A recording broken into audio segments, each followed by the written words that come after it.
Hey everyone, Johnny DC here at the top of the episode to say thank you to everyone listening right now.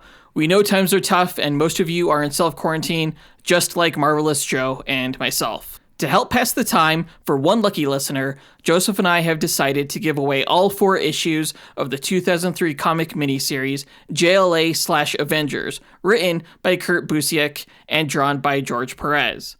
To enter, all you have to do is share a sentence or two on social media about why you listen to this podcast, Dynamic Duel, and tag us in the post.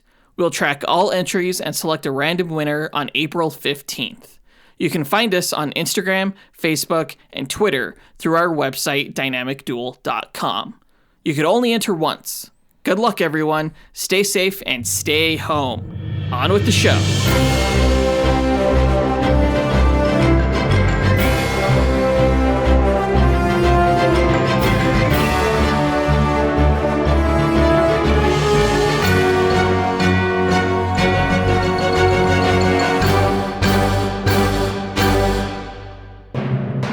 Hi, welcome to the Dynamic Duel Podcast, a weekly show where we review superhero films and debate the superiority between Marvel and DC by comparing their characters in stat-based battle simulations.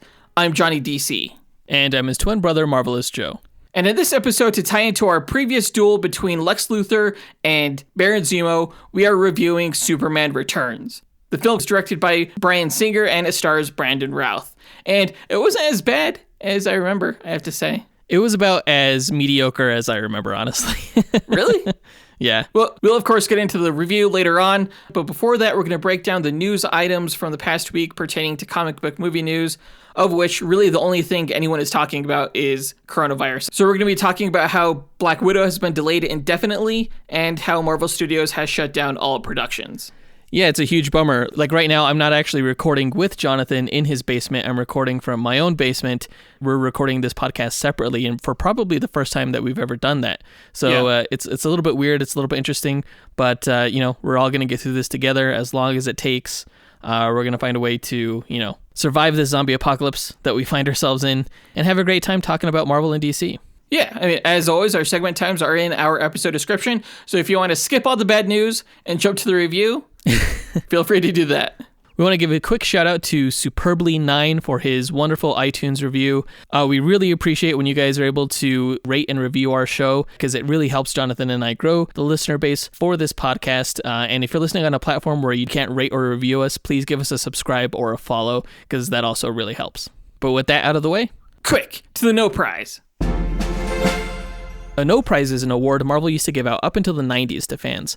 Our version, the Dynamic Duel No Prize, is a digital award that we post on social media that Jonathan personally draws for those who we feel gave the best answer to our question of the week. Last week's question was obsolete from, the moment it was asked, pretty much, right, because we were asking what you guys were planning on doing in regards to the Black Widow film. We weren't sure if you guys were going to go see it amidst the pandemic or if you weren't, but the whole thing was moot a day later anyway because the movie was, in fact, pulled from its release date with its fate still undetermined. Right. So if you follow us on social media, you will have seen that we posted a new question of the week, which was, what do you hope happens with the New Mutants film? Right, because New Mutants was also delayed, but it's a little bit more of a toss-up as to its fate, because that is a film that does not necessarily need a theatrical release, in our opinion. Because it's a smaller film, Disney did not actually pay for that production. It was acquired through its purchase of 20th Century Fox. So they could release this movie, we're assuming, on digital release, as opposed to releasing it in theaters. So we wanted to get your guys' opinions on what should be done with the film. Our first honorable mention goes to Bei Su, who suggested that Disney release the film on digital for rent. Yeah, I think digital release is a great way for the studio to make money too, whether people rent it or buy it. I myself would buy it. But I think that while it wouldn't bring in as much money as, box office ticket sales, I think it would bring in still a substantial amount. And for a film like this, has got to be comparable to its ticket sales anyway, I would think. Yeah, I'm actually surprised by the number of studios who are releasing content not only early, but content just straight to streaming. DreamWorks is doing a few films, Universal is as well. It's pretty awesome. Yeah. Hopefully it creates this new paradigm shift after this pandemic even. Colby Hinches gets honorable mention for his answer saying that they should release the movie on Disney+. Now, I don't think Disney would do that because you only pay a subscription fee to stream Disney Plus. I think it's more likely that they would release it through like iTunes or Amazon or something like that, where you pay an individual price for that specific film. But I think I did mention last week that if you did put the movie on Disney Plus, it would probably bring in an audience that normally would not subscribe to Disney Plus, like horror fans. Yeah, we mentioned last week that it probably would be better off on Hulu, or maybe even something, like Shudder, a platform that horror fans subscribe to. Oh, that would be interesting. Yeah. Mike Luther also said that he hopes it goes on to Disney Plus, but he thinks that instead they'll probably just delay it 6 months. Yeah, hopefully by 6 months. John Spees says that he hopes that this movie actually gets buried and never gets released, to let the MCU use these characters. Now, to that, I have to respectfully disagree, because I think that the MCU is a long ways away from delving into these specific characters. It's more likely that when they introduce the X-Men and mutants in general, they're going to focus on more of the main X-Men characters and not these, B-list New Mutants characters. So I think it's perfectly fine for Disney to release this film without having to worry about it affecting their current MCU continuity or their plans with mutants in that timeline. Plus, this film was just perfectly cast. I would hate to see this film go to waste. Yeah. John Spees' brother, Adam Spees, and those two guys, of course, host the Blast from Our Past podcast. If you haven't listened to that, definitely check it out. Adam Spees said that he hopes this film gets released on streaming because he doesn't want to see it go to waste. Sean Tenney gets honorable mention. He didn't actually answer what he hopes happens with the film, but he answered what he hopes to see from the New Mutants movie. And he wants to see the surreal and dreamlike visuals of artist Bill Sienkiewicz, who drew the New Mutants comics in the 1980s, specifically the Demon Bear storyline that the movie is based off of. Which, yeah, Bill Sienkiewicz's art is amazing, and I really hope that they pay homage to that somehow in the movie. Jonathan Hazelton gets honorable mention for his answer, saying that he wants Disney to release the film digitally like Invisible Man and The Hunt, and that we would pay to watch it at home. And yeah, I absolutely would pay. I've been waiting for this for a long time. I think studios are underestimating my desire to pay for these movies at home. Would you pay $30? It's like the price of 3 movie tickets. Yeah, but I would be able to watch it again and again for as much as I wanted. So yeah, that would be worth it to me. They're probably concerned about piracy.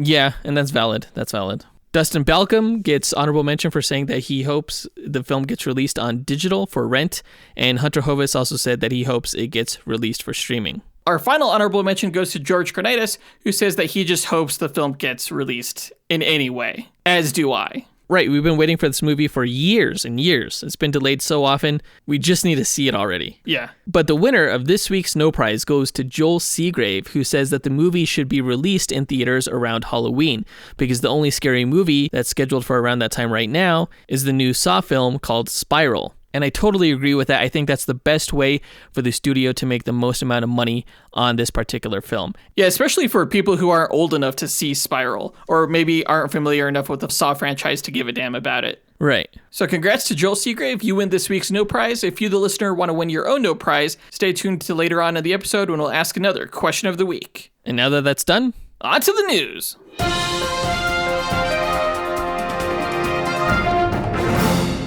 All right, so last week, I think I mentioned that if the Black Widow film was delayed due to the coronavirus, that it would be, quote, the worst thing ever. And it looks like I was right, because this sucks.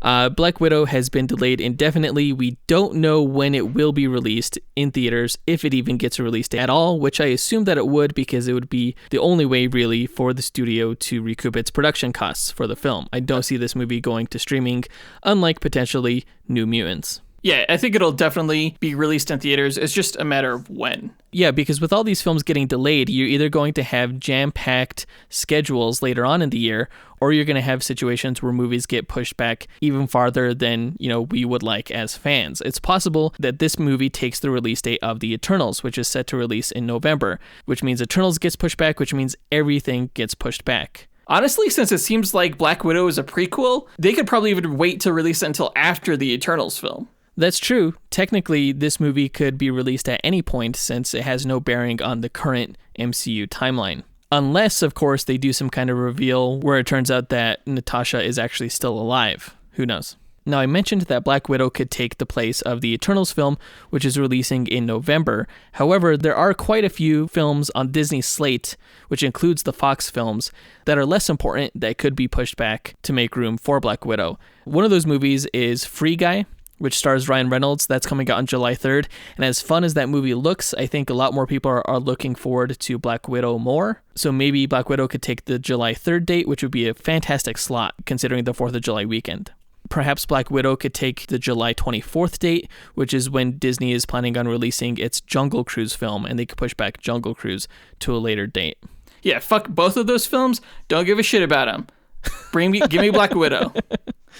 Yeah, it would be great to see the film sooner rather than later, considering the news that Marvel Studios has reportedly been shut down for the foreseeable future due to the pandemic.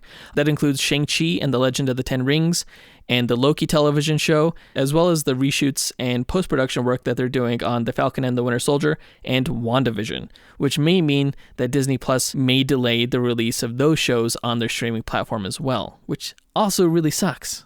I mean, unless they're looking forward to like a heavily rushed post-production schedule when everything hopefully comes back to normal later on this summer.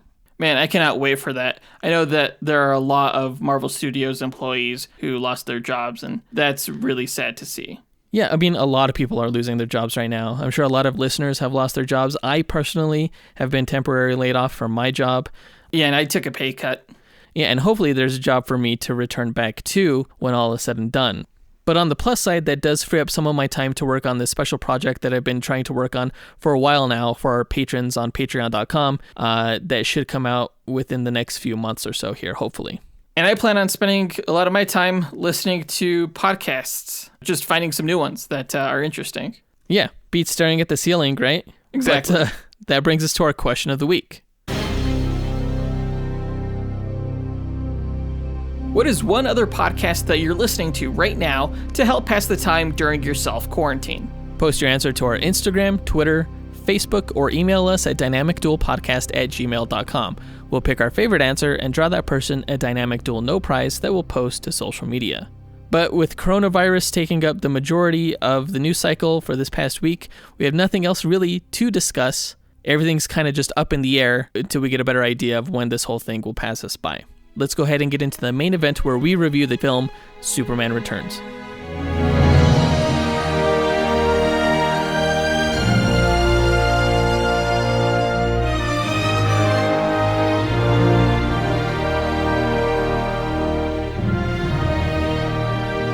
Okay, so Superman Returns came out in 2006. It was directed by Bryan Singer, who, prior to this film, was famous for directing the first two X-Men films.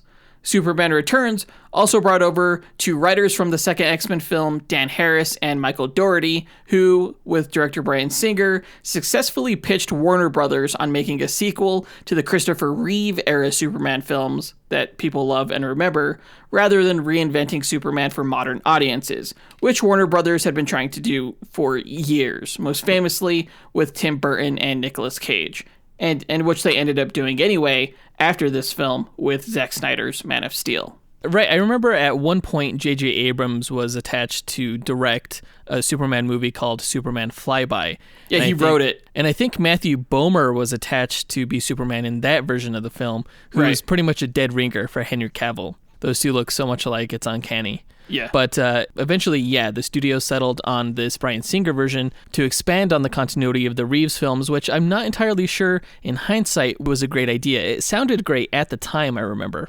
I don't know. I don't hate the fact that it connects to those films. I think if they would have gone a different route story-wise, maybe a different villain, it could have worked.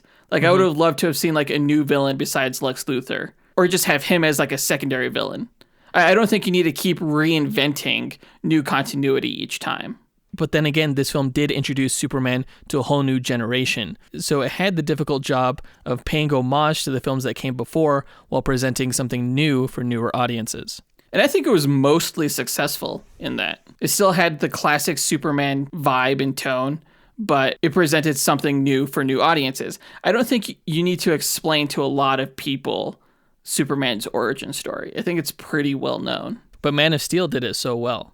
You know, that's true. I love Man of Steel. I love that sci-fi interpretation of his whole origin. Yeah, and that film was generally better received than Superman Returns was.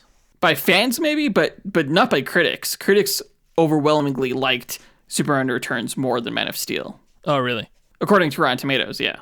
If you haven't seen Superman Returns, I definitely recommend giving it a watch before you continue any further with this review, especially if you're a fan of the old Christopher Reeve films. It kind of brings that character's arc kind of full circle. This is a spoiler review, as all of our reviews are, so if you want to go into the film fresh, continue no further. Now, I watched this film for the first time in over a decade. Like, it's been a long time. I didn't hate the movie when it came out, though I did acknowledge that it had a pretty glaring plot hole in regard to its story and the Christopher Reeve films, namely around the choice to give Superman a kid. Yeah, that plot hole gets a little awkward if you really think about it, because the film takes on the continuity of Superman 1 and Superman 2. In Superman 2, Lois learns that Clark Kent is Superman, and she spends the night with him.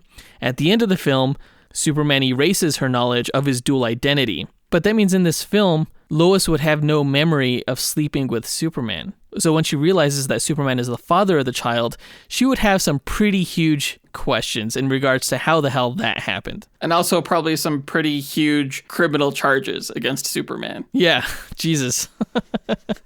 You'd have to be like, no, I erased her memories with a kiss. It's like, everyone knows you can't do that. Yeah, that's not one of your powers. What are you talking about? He's going to be like, oh shit. The whole decision to include the child was a big part of what made me not like this movie the first time I saw it. Now, when I watched the movie yesterday, that was only the second time I had ever seen this film. Oh, and wow. The whole child aspect didn't bother me quite as much because nowadays in the comics, of course, Superman and Lois do have a kid. Yeah, Jonathan Kent. Yeah, he's Superboy. But back in 2006, that was just such a weird concept for most of us. Superman having a kid. Like, superheroes are not supposed to have kids. Like, they're not in a safe enough line of work to be responsibly raising kids while fighting crime, you know?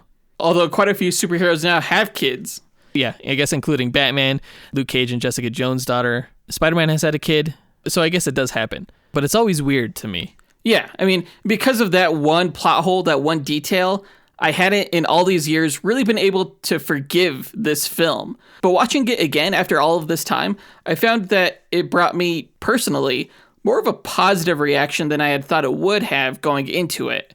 It felt a lot like what I think Superman is supposed to feel like. Hopeful, good, and inspiring.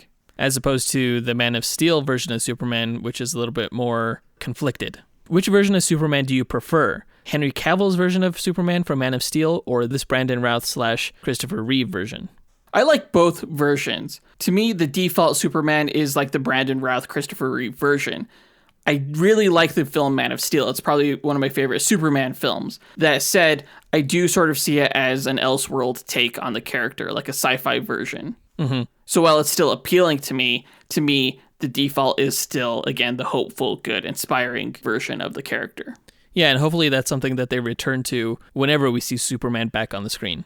I think they were trying to go that direction by the end of Justice League, but we're all just so distracted by his mustache.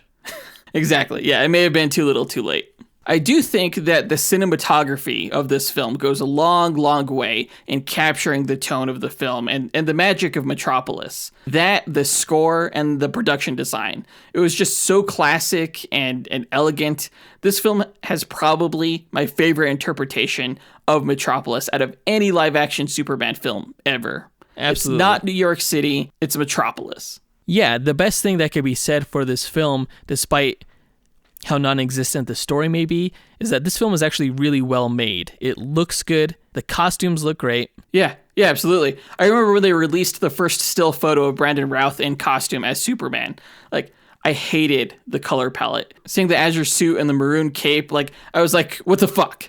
But it actually works really well with the color palette of the film, which is a little bit more muted, a little bit more classic. It's artistic. Yeah, it harkens back to the period of like the 1940s and the 1950s when these comics first came out. It seems more classic even than the 1970s film did. Yeah. And almost reminds me of the Max Fleischer cartoons. Exactly. Yeah, when that first photo came out of Brandon Routh, it didn't have like the classic lighting. So everyone kind of freaked out by the suit. But again, you see it in the film, it doesn't look maroon, it looks red. Like that color palette's red. So I love it. And that S though. Whoever designed the Superman shield for this film is a genius. Just the way it has like that 3D touch to it. As a graphic designer, I was really, really impressed by it when this film came out. Yeah, but in regards to the costume, I wasn't a huge fan of like the hipster briefs, the ones that like hang kind of low on the hips. Yeah. I know that was the style for the era, but things have kind of gone more high-waisted, so it was a little awkward. It was kind of like, pull up your pants, Superman. Right. Comparing his suit to Christopher Reeve's suit, like Christopher Reeve's belt actually came up to like his waist. On Brendan Routh's, it was like definitely hanging below his belly button. They definitely looked like tiny little like boy shorts or something. It was awkward initially. Again, not so much in the film. To touch real quick on the score, I thought John Ottman did a fantastic job building upon the foundation set by John Williams. The choir additions Ottman introduced added a lot more thematic weight to the film overall, I think. Like the triumphant parts were more triumphant, the dramatic parts were more dramatic. I loved it. I think he did a really good job. He's done music for a few other superhero films, like X-Men 2. He did the Fantastic Four movies. But I think this is my favorite work of his, even though, again, he's borrowing from John Williams. He's just a fantastic composer in his own right. Yeah. I think the biggest drawback of this film, though, is its pacing. It's 2.5 hours long, and you feel it when you watch it. Like, the movie drags. It's 2.5 hours in its runtime, but it's only really about an hour and a half of actual story. Yeah, this film is kind of like so obsessed with its story and tone that it definitely draws out its scenes longer than it needs to. Like the editing could have been much, much tighter. And that would have left more room for action because that could have really helped the film. Yeah, because I have to say that the action scenes that this movie did have were pretty fantastic. Like the airplane scene, the crime fighting segments, those were all really well done. Yeah.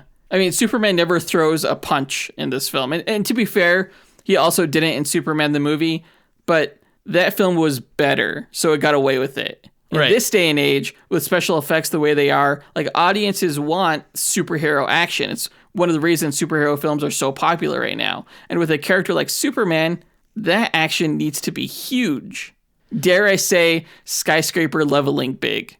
Yeah, you went too far there. I think audiences want to see big superhero throwdowns, but not quite to the level of the Man of Steel film. I think they went a little bit too far in the other direction with that film.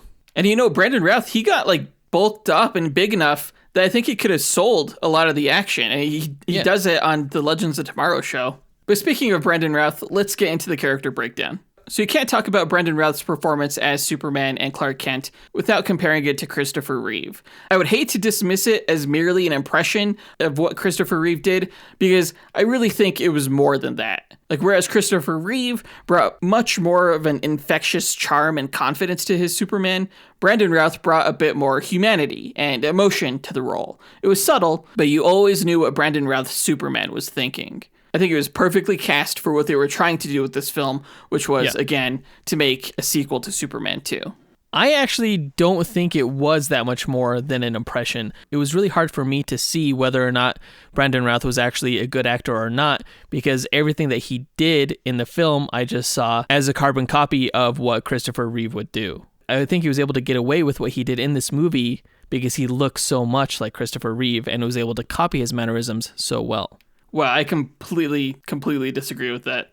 You look at his other films, and he's not doing another impression of Christopher Reeve. He does his own thing in each role that he's in. His acting in something like Legends of Tomorrow. Like, I think he is the best actor on that show. I think all the other actors are just trying to keep up with him. I mean, it's possible that Brandon Routh is a better actor than what he showed here. I personally haven't seen that, and I don't think the script gave him enough range as a character to do anything more than, like furrow his brow when he's angry or smile when he's happy. But there wasn't much more than just, subtle changes in facial expression. I mean, you may be right. It may be the case that the script just didn't allow him to act to his full potential. That said, I do think Brandon Routh is a fantastic actor. In the first movie with Christopher Reeve, the character of Superman was pretty static. His arc mainly revolved around fulfilling his father Jor-El's plan for his life. And in the sequel, Superman 2, his arc was mainly about correcting the mistakes of him and his father. In this film, Superman's arc is entirely romantic. He wants to reconnect with Lois Lane. By the end of the film, he doesn't get the romantic connection he wants, but he realizes instead that he has perhaps an even stronger connection to Lois through their son, Jason. His arc sort of comes, again, full circle in that he becomes a father who can guide his son in the same way that his father guided him. It's an arc I appreciate more now as a father than when I first saw the film in 2006. Yeah, at the beginning of the film, he's feeling rather lonely. He's a little bit despondent that he is, in fact, the sole remaining survivor of the planet Krypton. So during the course of the film, he's trying to learn that he is not, in fact, alone, that he does have people there for him. That being said, he spends so much of the movie trying to garner Lois Lane's affections, trying to be recognized by her, and it's just, frankly, somewhat pathetic. It gets pathetic. It gets creepy, for sure. Yes. Like, he's, like, stalking Lois. He's, like, spying on her, and when he approaches her as Clark, it's just awkward as fuck, you know? It's kind of hard to watch sometimes. I don't really like the entire romantic angle for his arc in this film. I don't think it's enough. He's a much more interesting character than that. He shouldn't be defined by just his romantic pursuits. And that's all they did for him in this movie. Yeah, that's very true. It should really come as no surprise as to why a lot of fans in particular did not really care for this film and why Warner Brothers went a different direction. Moving on to Lois Lane, I thought Kate Bosworth was pretty awful as Lois Lane. Even without comparing her to Margot Kidder, Kate Bosworth just can't act as well as the rest of the cast here. And I can think of specific scenes, like when she's asking Clark for a stapler, or when she drops her purse, and it's like, great! You know, it just feels so rehearsed and disingenuous. I don't think she really stood out in any way within the film. I've seen Kate Bosworth in other stuff in which I think she did really well, but I do think there was a slight case of her phoning it in for this particular performance. I think she was mainly brought on for this role because of her slight chemistry with Brandon Routh. And it was slight, it wasn't anything major. It was no Margot Kidder and Christopher Reeve. There are some moments, usually when she's with Franklin Jella's Perry White, where I sort of get that Lois Lane spunk, but it's fleeting. She does have a great classic look in the film, however. Her wardrobe was spot on. Everyone's wardrobe in this film was amazing. It should have been nominated for an Oscar in Best Costume Design. Yeah, absolutely. And Lois's arc isn't terrible either. Essentially, she just wants to move on with her life, not deal with Superman and figure out what caused the blackout that happened when she was in the plane. The character was written well, She's tenacious. She's very much Lois Lane for the most part. She was just miscast, unfortunately. You know who did a fantastic job? Kevin Spacey as Lex Luthor. When I first heard about Kevin Spacey being cast as Lex Luthor, I was like, fucking perfect. He's played some classic villains, like Verbal Kint in The Usual Suspects, John Doe in Seven, so I knew right away that he was going to do a fantastic job in this role. And honestly, he's the best Lex Luthor we've ever had in a live-action film. Yeah, and as hard as it is to talk about Kevin Spacey nowadays due to the allegations against him, and Bryan Singer, too. Right. There's no denying that Kevin Spacey is a fantastic actor. He kind of did what Routh did in that he heavily emulated Gene Hackman's portrayal of the character, but he also brought so much to it. He put his own stamp on that version of the character.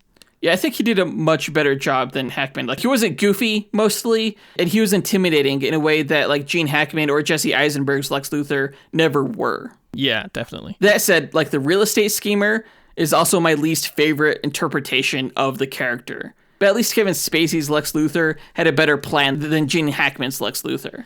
Using Superman's crystalline alien technology against him brought the stakes to a personal level. But I would have rather seen Lex build a war suit or become president or both.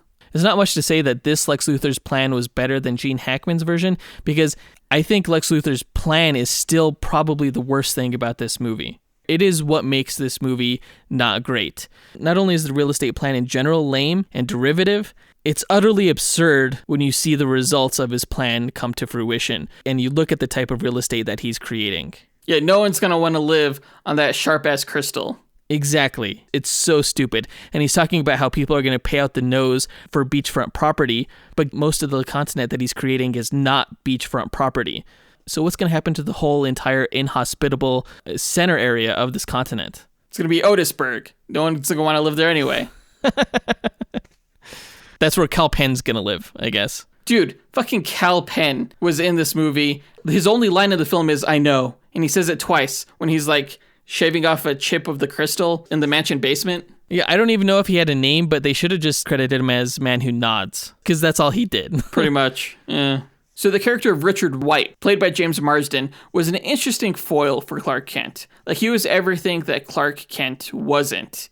And he was, in fact, closer to Superman in Lois's eyes in that he could fly. He is, in a sense, like the perfect mate for Lois Lane, even more so than Superman. So he's unique in that, as far as I'm aware, there's no analog to him in the comics. Like, Superman and Lois Lane were always meant to be together, but not in this film. And I suspect that's why, in part, it drew some ire from audiences. Yeah, no one wanted to see Richard White as a character. Like, what was his purpose? Where could they possibly even go with that aspect of the story other than to have James Marsden be, his typical great, fantastic, amazing guy that doesn't end up with the girl? Honestly, I remember when I first saw this, I thought he was going to die. I thought he was going to die rescuing his family, and that would have left room for Superman to come in and console her, I guess, and so that they could end up together. But that didn't happen. Right, and it's hard to say what should happen there. Like, should she leave him? Because I honestly don't know if that's the case. That's true, yeah. Ultimately, I see a version of this film where his character probably could have been written out entirely. Yeah, I totally agree, yeah. The last character I want to touch on is Kitty Kowalski, played by Parker Posey. She's this film's version of Eve Tessmacher, Lex Luthor's girlfriend from the Christopher Reeve films. She even wears different wigs throughout the movie, like Miss Tessmacher. And like Richard White's character, she was something of a background character that was sort of the connective tissue for the romantic arc of the film. Like Lois, she was in a relationship, but secretly had feelings for Superman. Superman loves Lois, but wants Lois to love Clark. Lois couldn't give two shits about Clark and is with Richard, but loves Superman. And of course, Richard loves Lois. It's like this weird love pentacle. And I hope I never see anything so soap opera-y in a Superman film again. Yeah, I never got a huge vibe that Kitty was into Superman. Obviously she was attracted to him, but I never thought it was any more so than any other woman would be attracted to Superman. But she definitely had a conscience about her in a way that was kind of similar to Miss Tessmacher from the first Superman film. And at the end, she kind of does this heroic act. Oh, by dropping the crystals out of the helicopter? Out of the helicopter, yep. Although, honestly, those things were going to fall in the water. That was just going to cause an even bigger problem, because she dropped like 7 of them. Yeah, that's true, with the way that the continent was breaking apart and everything. Yeah, it collapsed right beneath their helicopter as they lifted off. Yeah. Plot hole. Moving on to the highlights, the film starts off with a written explanation of how Superman disappeared when astronomers found the remains of Krypton. We then see the destruction of Krypton when its red sun goes supernova, and we zoom through space to Earth during the opening credits in a callback to Superman the movie. We also get voiceover from Marlon Brando as Jor-El, which is important because it's the same thing Superman says to Jason at the end of the film. This was fantastic. I love these opening credits. They were so much more exciting to watch than the opening credits from the first Superman film. I just remember seeing this film for the first time in an IMAX theater. This whole opening sequence was just so mind-blowing. Yeah. It's like seeing the sun Rao just like collapse, and then you see like the silhouette of Krypton. Like, in my entire movie-going experience, there's been so few moments that have been able to match this in terms of like excitement I had watching the screen. Well, you are a DC fan, so that makes sense. Fuck yeah. It makes sense that you would only have a few moments. Oh, okay. Fuck you. It's about quality, not quantity. Lex Luthor swindles his way into inheriting an old woman's fortune, and we see Superman return to Earth when he crashes his ship into the Kent farm. Now, what do you think the old woman meant when she said that Lex had shown her pleasures she had never felt before? Oh, I just assumed it was cunnilingus. I don't know. I don't know what else it could possibly be. Oh god, it's so awkward because she's like 90, and I don't know. It's just, of all the ways that they could have had Lex amass wealth in a short amount of time, this was probably the weirdest. Right. Like, you couldn't do the stock market? Come on. Exactly. He had to bump uglies with an old lady in order to do it. I mean, what were they thinking?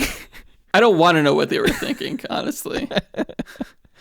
What did you think of the giant ship that Superman returned in? Well, it looked like the crystalline ship that he arrived in the first Superman film. So I'm not entirely sure of how he got a hold of it. I think he grew it in the Fortress of Solitude. Oh, you think? Yeah. What about the suit that he was wearing when the ship crashed? It was gray, but we never really got a good look at it. I think I saw some early production shots when this was still in production, and that's how I knew it was gray at all. I wish the film would have delved a little deeper into this aspect of the film where we get to see him go out into outer space and then come back. I kind of think that would have been interesting to see. In the video game, he actually gets captured by like Mongol on his way back, so he has to fight like on War World. It was pretty cool. They should have put that in the film. Yeah, that would have been amazing. Lex Luthor travels to the Fortress of Solitude and learns about Kryptonian crystal technology, while Clark remembers growing up on the Kent farm in a scene that could have been cut. Yeah, absolutely. It was rather pointless. Like, I think initially that was going to show him discovering his spaceship, but they cut that part from that scene, so it made the whole thing pointless. Yeah. Returning to the Daily Planet, Clark learns Lois is winning a Pulitzer Prize for writing an article about why the world doesn't need Superman.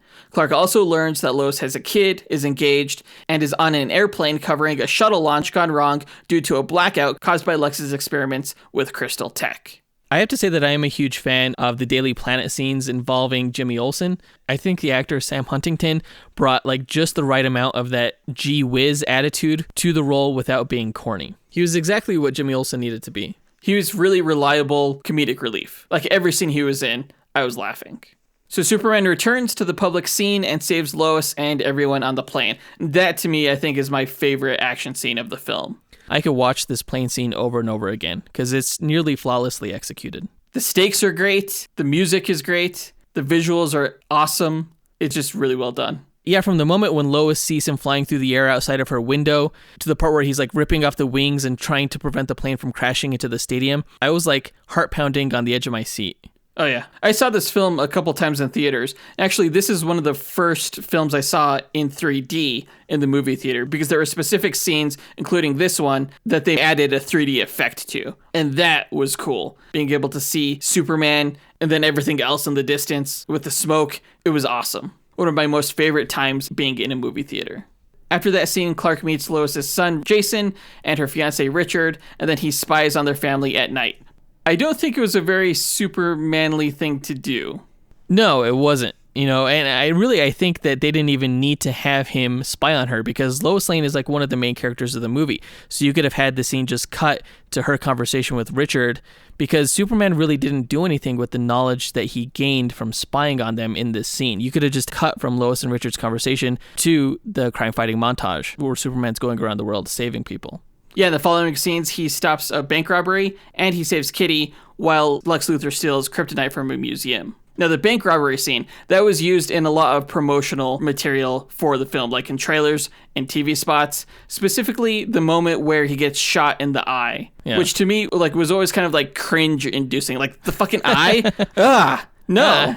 I thought it was pretty cool. I liked it. Like, I don't understand what's going on with the guy shooting him. Like, obviously, he's shooting this machine gun at Superman. All the bullets are bouncing off, and after he runs out of bullets, he decides to pull out a handgun. Like, that's going to do anything?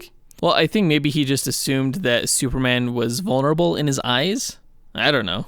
I did like when Superman saved Kitty from the car without the brakes, how he sort of had the pose from Action Comics #1. That was really cool. Yeah, when he sets the car down. Yeah, that's the only time we've seen that in a film, and it's really cool to see that in live action. While Lois is upset that she has to cover the Superman beat, she meets him on the roof of the Daily Planet, and they fly around the city. No, I actually think the visuals of this scene were really iconic. Oh, absolutely. Like, more iconic than the first Richard Donner film. Yeah, when she's like standing on his feet and they're like floating up into the air with the Daily Planet globe behind them, it's just magical. Yeah, the lighting, the music, again, it's just really well done. And I really like the scene when she returns and they're all eating like their burritos. And she explains that she's been on the roof and Jimmy Olsen, he just like bites into his burrito and he's like, oh shit, I know what was happening. Yeah, with her sex hair. Yeah. He knows what they did. And I love how Clark was just there, just like, what'd I miss? After that, Superman returns to his Fortress of Solitude to find his crystals missing, while Lois tracks down the source of the blackout to Lex Luthor's yacht, where she gets trapped with her son Jason. Yeah, she trespasses a lot, doesn't she? It's classic Lois Lane, always getting into trouble. I did like that they accidentally stumbled upon Lex Luthor, though, just like brushing his teeth in his bathrobe. That was a pretty comedic moment. While they're trapped on the yacht, Lex reveals to Lois his plan to use the crystals to grow his own personal continent. And he fires a kryptonite-encased crystal into the ocean, causing blackouts, tremors, and mass destruction across Metropolis. I really do like the scenes where Superman is saving the city, and I like that he had to make a choice, too, between saving Lois or saving almost everybody in Metropolis. But it was a really exciting time, just seeing him, like, fly through the city and dissolve the glass and fly into the sewer and, like, blow away the gas explosion. Yeah, considering that his arc in the film was a romantic one, it is very selfless of him to choose the people of Metropolis over the person he loves the most in the world. Yeah. I really did like that. It added a very heroic element to the character of Superman. Well, Superman saves Metropolis. Jason saves his mother by throwing a piano on one of Lex's henchmen. Yeah, I was so shocked at that moment. I was like, really? They gave Superman a kid? Ugh. I'd known that from the moment they showed him on screen. I was like, wait, he's 5 years old? That's why when Lex like kind of put the pieces together in his own head, you could see it, and he's like, wait, whose kid is that? I was like, finally fucking someone says it. Richard later comes to rescue Lois and Jason, but ends up getting trapped with them once the crystal landmass begins growing. And I did like that they gave Richard sort of his own sort of heroic moment. I didn't expect him to pop up at that moment, so it was kind of a surprise when he did. Yeah, they really played up the character of Richard, but it was also nice that he got trapped with them and then they were all saved by Superman. Although I have to say that when Superman was lifting their section of the boat out of the water, I didn't quite understand the physics of how that works. Like, I know in the comics, Superman's lifting strength is explained through tactile telekinesis, meaning that if he can like touch it, he can lift it, basically. Well, that's more of a Superboy thing. But yeah, Superman does have like a low-level tactile telekinesis. You're right. But he's like standing on the ship as he's flying it out of the water. And wouldn't he have to like fly beneath the ship and then like push it up out of the water? Or like, something like that? Lift it with his like legs in the air and pull it up towards him. Yeah, that's how it would make sense to me. Like, say like Superman's like driving in a car. Can he like make the car fly and lift it just because he's gripping the steering wheel? It's so weird. I think he would break the steering wheel. And honestly, I think he would have broke whatever portion he was holding onto on this yacht as well. Yeah, exactly. It's so weird. It was pretty obvious, just Brandon Routh standing on this huge set piece, and they just like lowered water in the room, you know? Yeah. Kind of a cheap way to get that effect done, but... Yeah. So Lois gets knocked unconscious before Superman saves her family and directs Richard's plane back to Metropolis. Superman confronts Lex on the landmass and gets his ass kicked due to kryptonite. Yeah. That was a rough beating that he took. It went on for a while. It went on like for an uncomfortable amount of time. Yeah. It was like the director really liked seeing Superman get beat up. It was like his Passion of the Christ or something. Yeah. There were like a few Christ allegories throughout this film. Yeah.